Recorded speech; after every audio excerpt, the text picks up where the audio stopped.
Sa Liwasan Bonifacio po ay maililipat na ho tayo doon sa Quirino Grandstand. Yun palang grupo na nauna pong nagpa-reserve ng Quirino Grandstand ay nagbigay po ng pagkakataon para bigyang daan ang National Rally for Peace sa Atrece. Kaya inulit natin, nagpapasalamat naman tayo sapagkat tayo po ay pinagbigyan at willing naman sila na ilipat na lamang ng 14, yun pong kanilang event. So, yun pong update inuulit natin.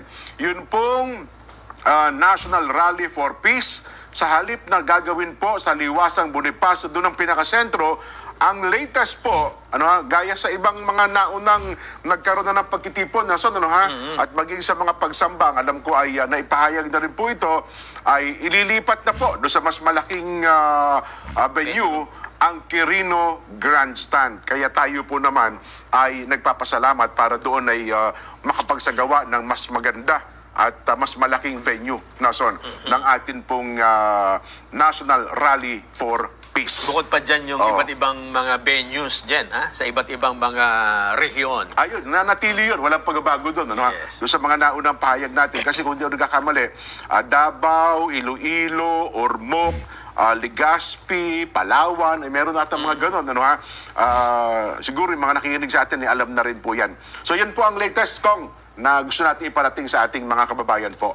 Yung mas maganda lugar, Opo, mas malaki. Kasi yung Liwasang Bonifacio, palagay ko, konti ang espasyo nun. Baka hindi magkasa yung mga 30 truck lang, puno na yun, Yun na nga po. Kaya nga akala nung iba, kaya daw pumupunta tayo doon sa Quirino, sa Liwasang Bonifacio. Yung mga pumupunta na naman ko, yung mga namimintas, kaya pala kayo dyan pumunta kasi kakaunti lang kayo Kaya kahit kaunti kayo, magmumukha kayo marami dyan sa Liwasang Bonifacio. Hindi po nila alam na ang talagang hiniling natin ay gawin po sa Quirino Grandstand. May nauna lang. Pero ang latest nga po, nagbigay naman yung nauna at pinagbigyan tayo ng pagkakataon na doon na po isagawa ang ating National Rally for Peace, Kong. Kung naman kasi pinagpapapansin mo yung mga pumupuna na yan. Minsan kasi kung yan naman yung mga yan, kahit anong gawin mo, pupunahin ka. Bagay, opo. Ako hindi ko na pinagtitsagaan yung mga yan. Ganun po ba? Ako naman minsan kasi pagka hindi nyo po pinuna, baka akala nila tama yung ginagawa nila, Kong. Kaya medyo para maramdaman nila, mali pala yung nasabi ko. At least naramdaman nilang may pumupunak sa kanila, Kong. Kasi kung hakiyaan natin, baka kita nyo na, hindi kami pinupuna kasi tama itong sinasabi namin. Hindi, kasi pagka yung ganyan, kahit di mo punahin yan, minuto lang, maintindihan niya na, ba't ko ba nasabi yun? Sabi niya siguro, Well, anyway, Kong, ano po muna ang latest at ano po ang na-expect natin ngayon pong New Year? Nung nakaraan, ang huling usap natin, parang isang linggo bago pa po matapos ang taon. Ngayon po ay 8 na. Ano bang mga plano, Kong, sa panig po ninyo?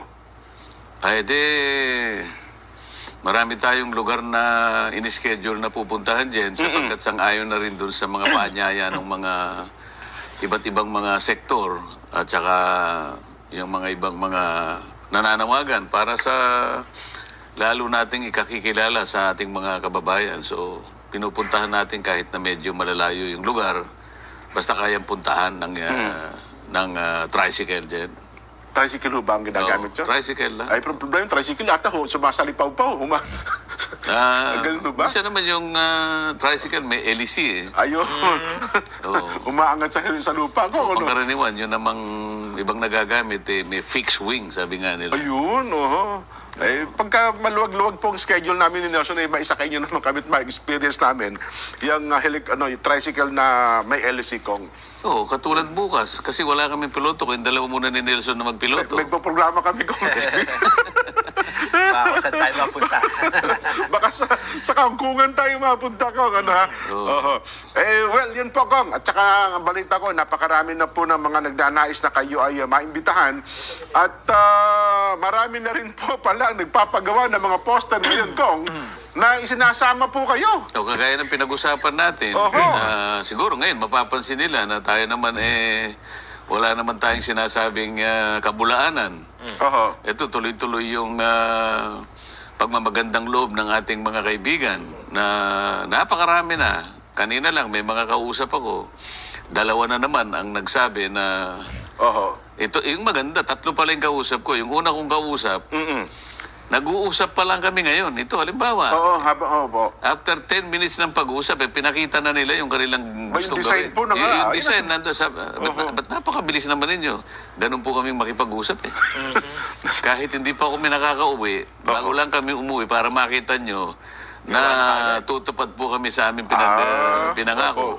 Eh, ito po talaga yung aming ilalatag. Oho.